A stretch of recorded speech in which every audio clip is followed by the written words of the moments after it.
lungs taste the air of time blown past fallen sand.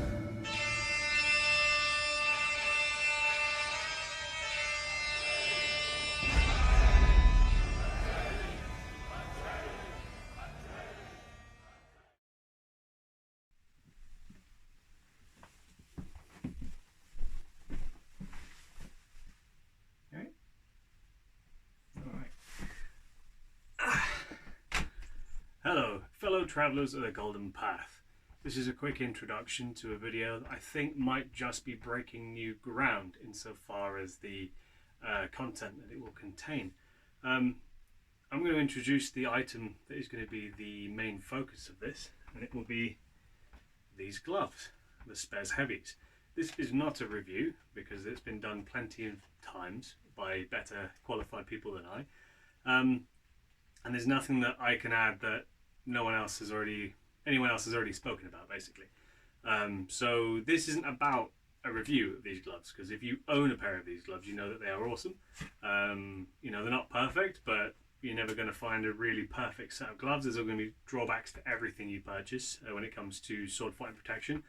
What this is actually something that I was looking for because I needed, I guess, advice on how to do it. But couldn't find it. It was a video that I couldn't find. And if you have actually produced a video about this particular topic and I have failed to find it for whatever reason, please ping it to me, because I'd be very interested to see your thoughts on it. This video is going to be about the maintenance and repair. Alright mate, I can change the topic if it bores you that much. Jesus Christ. It's about the maintenance and repair of these gloves. So everyone will tell you to buy them, and everyone will tell you how good they are, and you know whether or not you should buy them and what their pros and cons are. But I couldn't find anyone telling you that once you've worn them for a while, which I have, I mean look at the state of them, how to keep them running, basically. Because I don't think it's good enough that you buy something for, and these are going on £200 when you include postage and everything. I don't think it's good enough that you buy a piece of equipment for £200 and they break and then that's it, you have to buy another pair. I feel there should be more in the way of how to actually keep these running to the best of their ability, and that's what I'm going to try and do with this video. So the main issues I have with my glove at the moment are obviously stitching repairs, which is more superficial than anything. It doesn't actually compromise the ability of the glove to protect me, but I'm going to try and sort of touch up the stitching because it's kind of tattered. The changing out of some of the ties, because most of the elastics that come with these immediately break because they suck. I've replaced most of mine with cable ties at the moment, but a few are still hanging in there as a piece of paracord, and I attached a little while back, so I need to repair those. I have one rivet that's bust. It's basically pulled through the webbing on the underside, so I've got to work out a way of repairing that. I've also got a knuckle plate on the thumb here. It was a small crack that is now developing into a larger sort of like break, so I'm going to reinforce that on the underside, probably with a thin piece of aluminium or steel, depending on what I can find. And I'm just going to pop rivet that onto the actual plastic itself, just so that that thing has something to sort of brace against, and I'll probably then epoxy resin the plastic itself of the glove onto that piece of metal. So that's the plan, and what I'm going to do is, after I've done introducing these, I'm going to go to my workbench and I'll have like a top-down view of it so you can see exactly what I'm doing, and I'll just time-lapse that so you can see everything that's going on and explain to you exactly what items you're going to need to repair these gloves. But I think they're brilliant bits of kit, and obviously if you like having your hands work after a sword fight, they're well worth owning. And if you don't already own a pair, this will give you an idea of sort of like what you can expect in terms of the wear and tear on them over time. And like if you've seen my videos, you know that we don't really hang around. We're not playing touchy-feely, we're actually walloping one another, and so far I have had, touch wood, I've had no injuries wearing these gloves. I think I've got a bruised thumb tip today, which is the first time since I've owned these gloves, and I've had these gloves well over a year, that I've actually had my hand sort of like injured in any way. And I think that was my thumb had sort of slipped forward from under the guard, and the blade sort of hit me right on the glove and sort of caused the plate to sort of like stub my thumb pretty much. But like if that plate hadn't have been there, my thumb would be smashed to pieces and I would be in A&E. So well worth owning, and let's show you now how to keep them running so you don't have to keep buying new ones. Cheers. Okay then, so here we are with our gloves on our table. We're going to start off by essentially stripping these, getting these ties off and making sure that we can get actually inside the damn things. I've obviously cut these a little bit short because they were a bit too long. They come out to about here, and it's kind of pointless because there's no one with wrists that will stick out that far, and I don't actually think the glove would allow someone with a wrist that size to have the straps that wide, so I'll just trim them short anyway. So you want to undo the straps on both of them, and then we're going to start removing. I'm going to introduce you to all the gear you're going to need just now, so we'll go from there. Okay, first you're going to need a strong gale. Oh wait, no. You're going to need an electric drill of some kind, or a corded drill, doesn't really matter. You're going to need drill bits, probably the metal kind, so some metal bits of the same size. I think wood bits would probably do it for the plastic, but you're going to need metal because you're going to be drilling metal.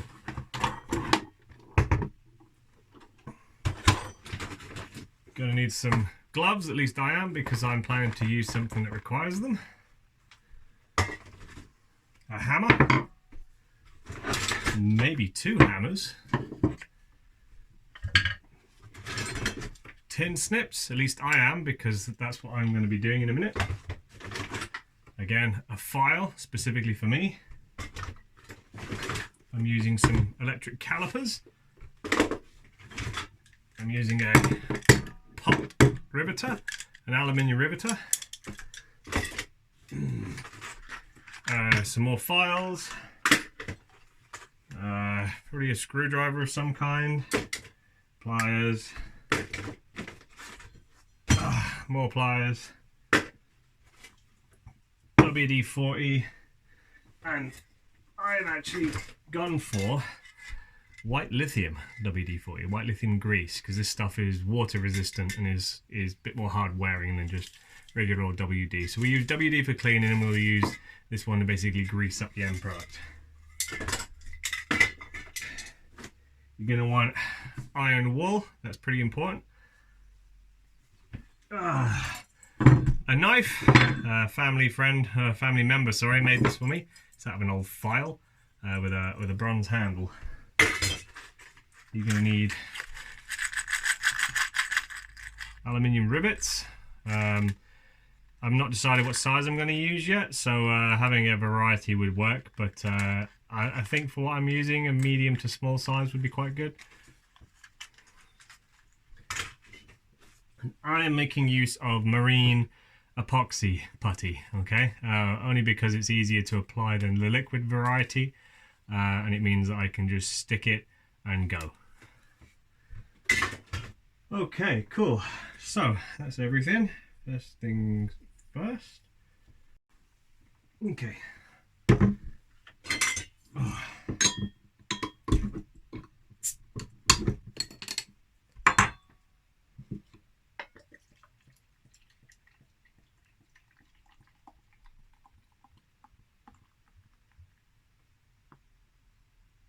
All right.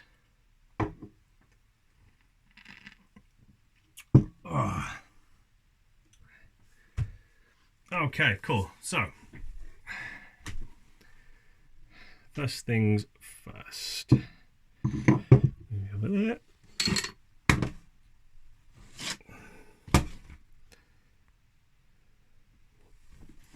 Okay, so let's take these ties off. So that one can probably stay. That one needs to come off.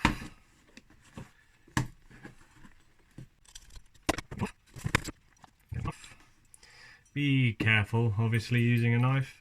Don't copy me, I'm a moron. You could probably use snips for this, wire cutters, which, you know, I would advise you to actually do because it's the safer way of doing this.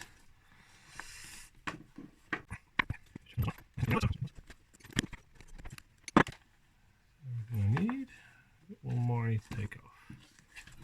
No, that's everything. Cool. So that's one. So if you've never actually seen inside your glove, this is what they look like on the inside. There's obviously the padding of the actual glove itself with your connecting points for tying on. There's the leather back that basically holds the plates of the top of the hand and the thumb guard together. And then underneath there's this sort of like olive military style webbing. That's what the rivets are actually attached to. So the repair on the other glove I'm doing involves the webbing. But in here, as you can see, the webbing is attached quite securely, so I'm not really worried about that. I can't see any imperfections or cracks on the underside of the plastic. Same on there. So mostly what I'm in here for is the rust. So obviously like these are metal and they will corrode over time, which, you know, isn't ideal, and eventually they will give out.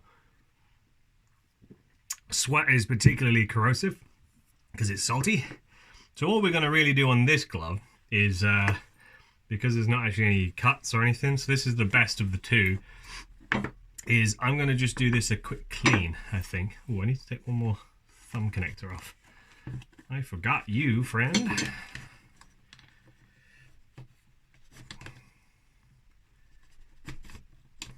Come on, you get.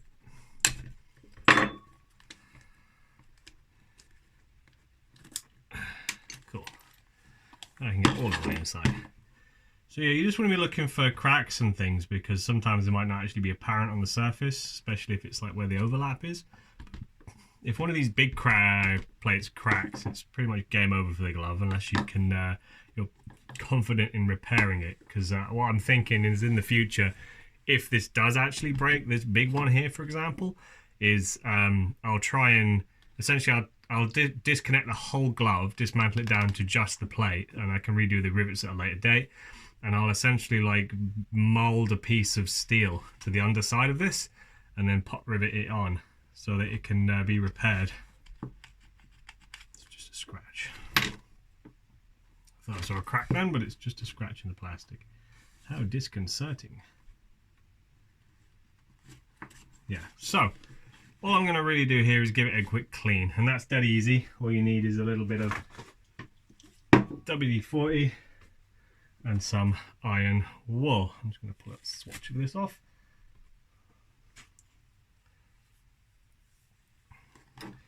I'm just going to use bare hands for this, but obviously if you're of a sensitive type, you probably want to actually cover your hands up. So you just want to get this rust off. Just get it so that it's back to raw metal. There you go.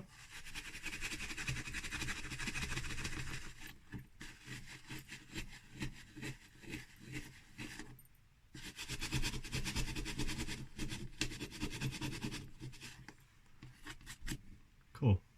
So, take that surface rust off. I'm just going to have a look at it now and just see how bad it is, but that doesn't look too bad. It just looks like it was on the very surface. Cool. That's good. And yeah, just work through it.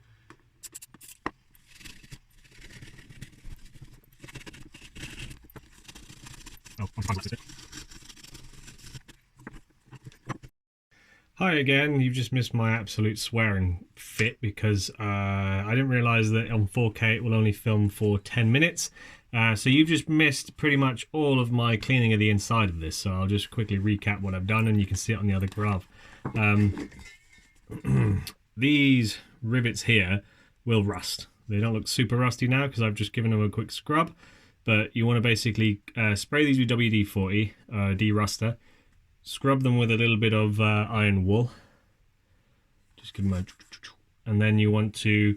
I basically like sealed them with a little bit of white lithium grease, just so that it has something on there to stop them from rusting as easily again in the future.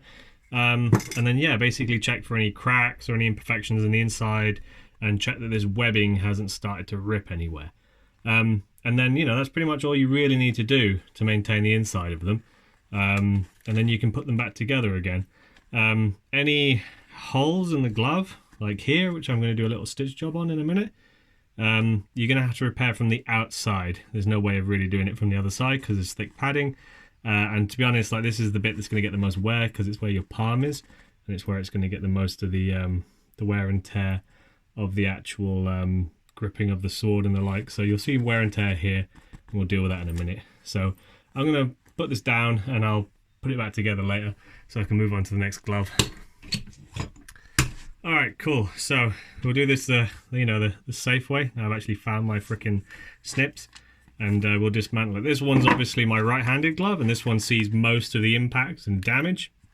So this one's the one that's going to need extra repairing today. Just focus in on that. So you can see here, this is the problem area. I've got a crack starting here. So that, you see that? So that's the bit that I'm going to have to do an actual repair job on. So I think I don't know whether to do that first or come back to it later, because the cleaning of the glove doesn't take long at all. So I might actually do that bit first, just because then I've got it out of the way and all the boring stuff I can do afterwards. So yeah, I'll start on that. Okay. So what I've got for this is a piece of, I think this is aluminium. Quite thin aluminium. It's a piece of scrap from work, so that's all I'm going to be using. So I'll get my digital calipers out to help me make this, but it's going to be a pretty rough thing. Doesn't need to be super precise. I'm just going to turn an extra light on in here. It's kind of dark. Let's see if these actually have power still. Fucking no. Lol. Swear to God, everything sucks. Alright, fuck it. I ain't unscrewing all that. I'm trying to find a battery for it. So, calipers, we're going old school.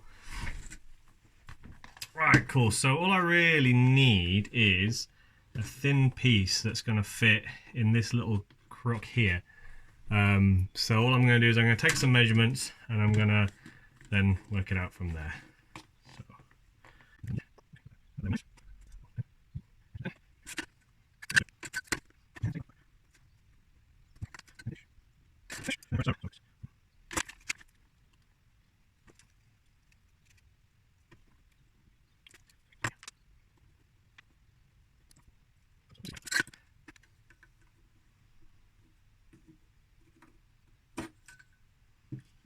Alright, cool. So, you don't really need that big a piece of metal to do this repair. Let me just have a look. So, I don't know. Maybe I need to go wider. Maybe I do need to go wider.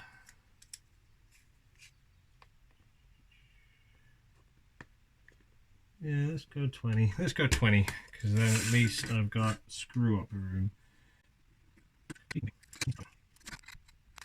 Okay, cool. So, calipers are done. Put that boy's back. So you want your tin snips now. Just try and get this as even as you can. It depends on how good your tin snips are. Mine are crap, so this probably won't go so well, but we shall see.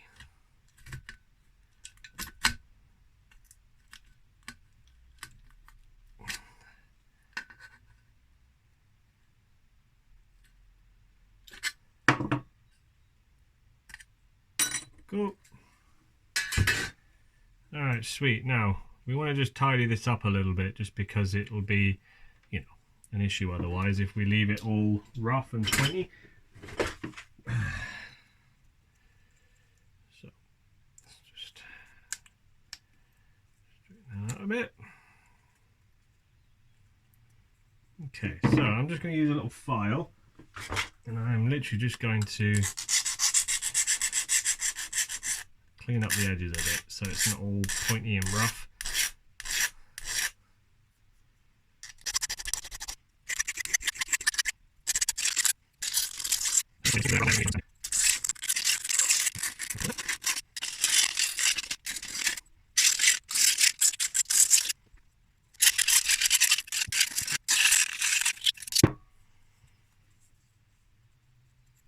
Cool. So, that's that done.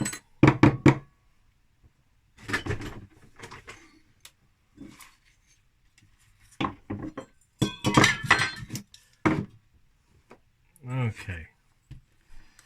So this is going to be our plate. So I'm just going to do a little bit of hand moulding here to try and fit this in.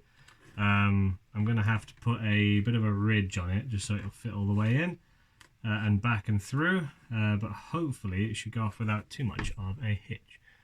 So it's gonna, obviously this is quite pliable, so I can just do this by hand and eye essentially. A bit more.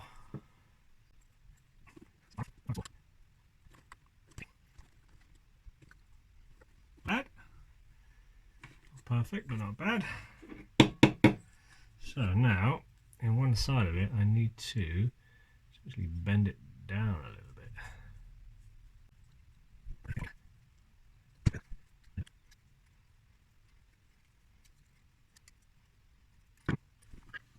Okay. I'm just going to be doing some hammering now. Essentially all I'm doing is I'm going to be using one hammer as an anvil and then using the other one like that. So I'm not going to do this on the table because it will vibrate everything, so I'm going to do it between my legs.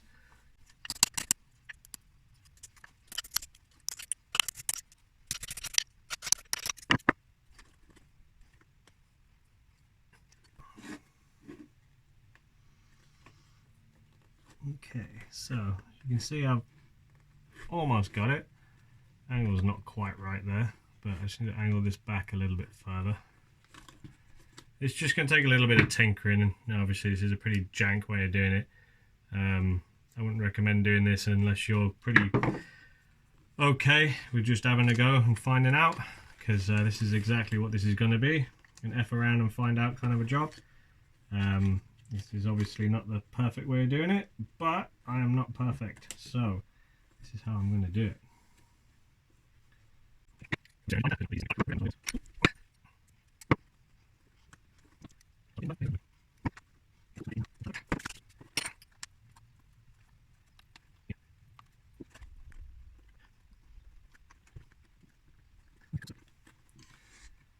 I'm going to need to take the corners off here and here.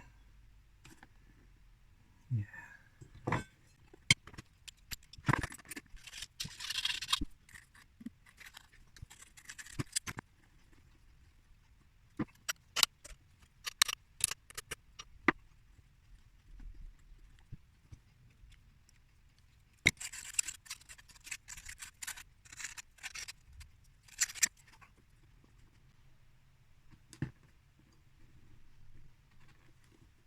Okay, so that's more or less sculpted to the shape I need it to be.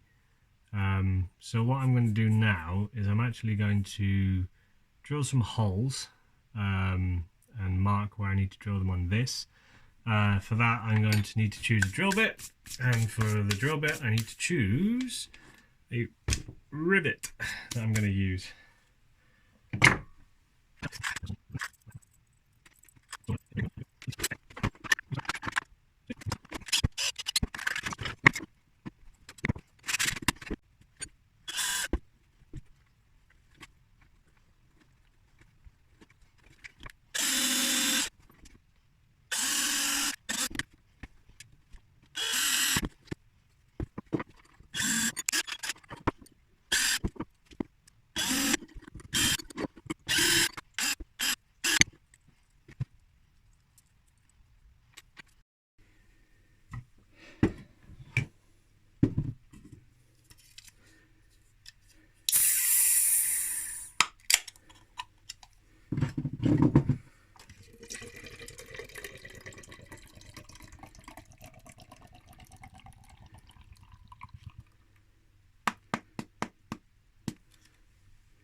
Okay,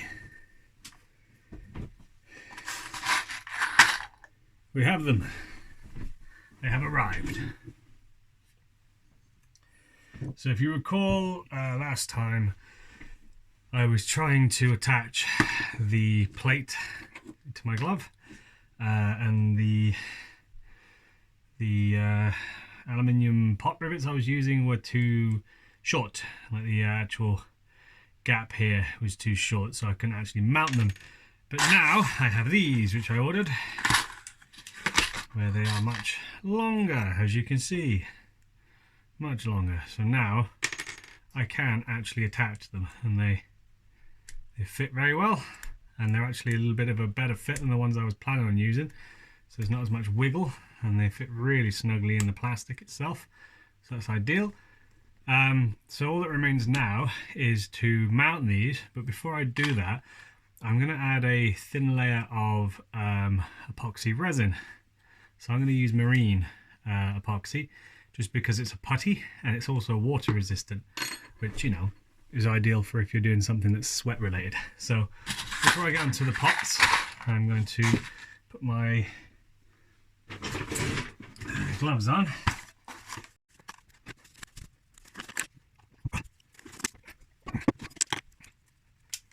Stuff is just like a weird goop.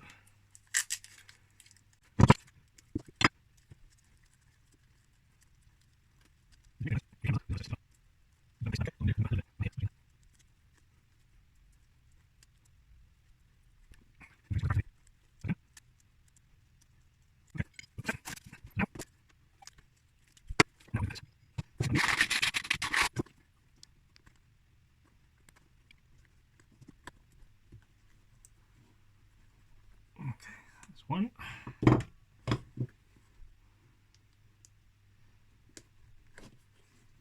That's two. That's three. So they're all in. And as you can see, it's quite tight flush as it is. And now all I need to do is do them up.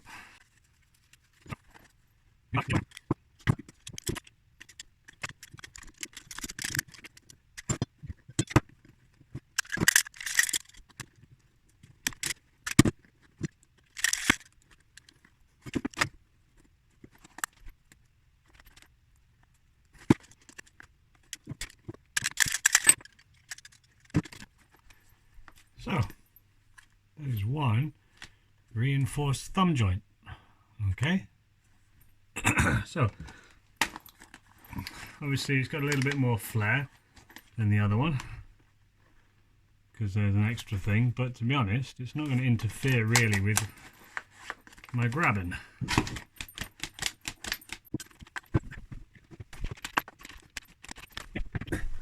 So that has worked perfectly actually.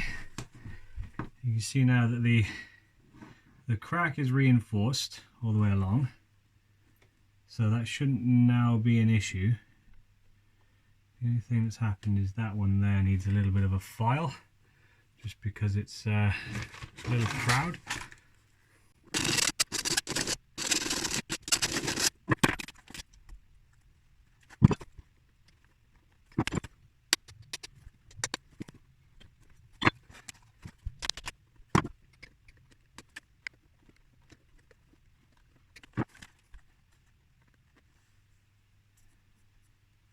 Quite chuffed with that actually. That's worked out quite well indeed. So on to the next bit. So now we just need to repair these stitch holes. Obviously there's only so much you can do for some of these, and then we're going to repair, we're going to clean the inside of it, and then we're going to, I think there's a stitch, I need to do some stitching on this one, so we'll do cleaning first, then repairs.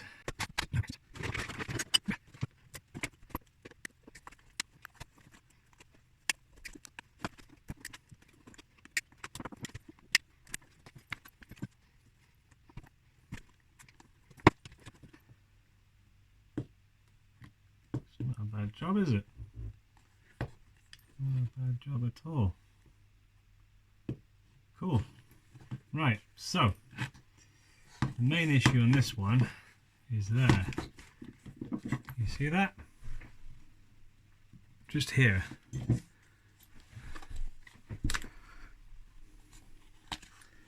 The rivet is pulled through.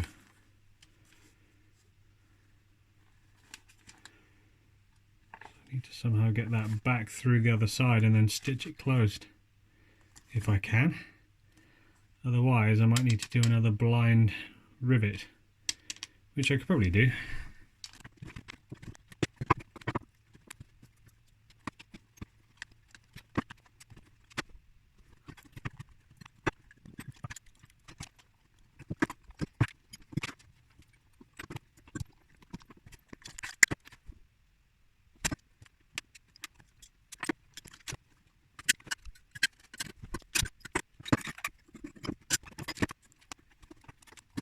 That'd be cool. You're sweating a lot. Yeah, I've been. Yeah. Have you been stabbing yourself? No, just been. I had to manufacture washes. That's the level of fucking craftsmanship that's going in here. I had to manufacture fucking washes. You know. Yeah.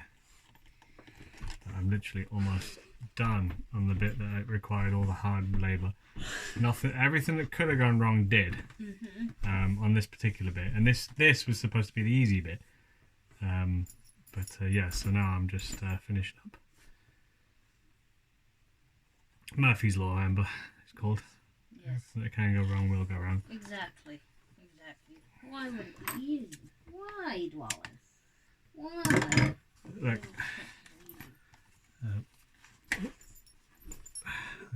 Made that plate. So it's reinforced. That bit there. Yeah. Okay. And replace that rivet there. Nice. Yeah, so I'm just going to do some tidying up, but as you can see by the absolute clusterfuck of tools I've got going on, this has not been a particularly easy job. But that's why I'm doing the videos, to show people that you can, if you prepared to put the effort in. Even if you don't have the right tools. Especially if you don't have the right tools, which I definitely don't. Yeah. The rivets that they use and the rivets I use are completely different. So this is only a temporary mend. And until I have the right stuff, this will only do in the temporary. And it, you know, it might well break again because it's only aluminium. Yeah. But we shall see.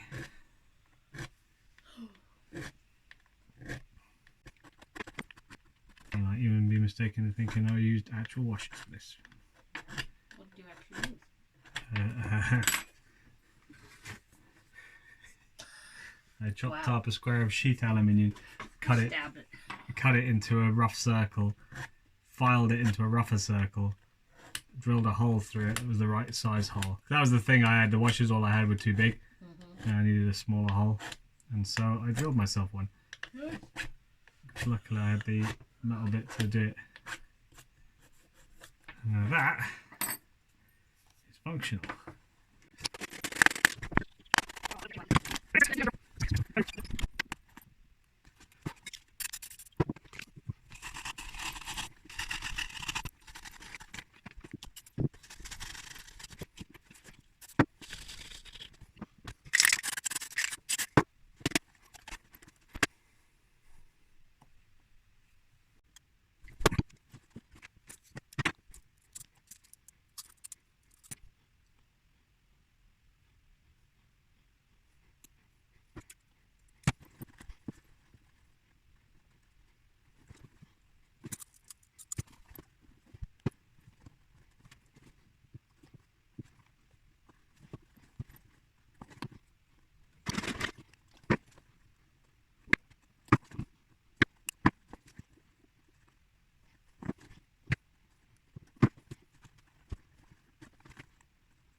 Okay, so now the stitching is done, let's attach some of these. Now you don't want to do that. You don't want them to be that way around, because these bits here will be caught by the actual sword play. So what you want to do, feed it up from the bottom. Like that.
Hello again. I've finished the work, thank gods, because quite frankly it was arduous and a pain in the butt, but it is done.